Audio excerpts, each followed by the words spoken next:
वाली बजाते रहती है।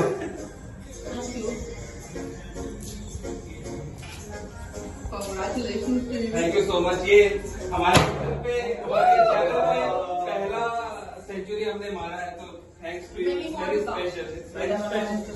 जी जी जी।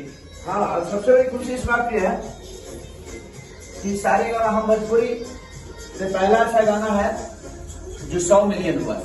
बहुत कम टाइम में, बहुत कम टाइम में हुआ है।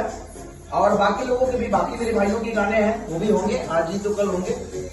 इसमें खुशी की भी बात नहीं है, दुख की भी बात नहीं है। जिसको जितना जो पसंद करते हैं, सबका अपनी ऑडियंस है, सबके अपने प्यार करने वाले लोग हैं। और इस गाने को भाई विजय चौहान ने बहुत अच्छा लिखा था, कंपोजिशन भी बहुत अच्छा की थी। और इस गाने में आपने और आर्या शर्मा ने म्यूजिक बहुत अच्छा बनाया था और शिल्पी जी ने बहुत अच्छा गाया है। मतलब सारी लोगों ने बड़े ईमानदारी से मेहनत की है और सारे गाने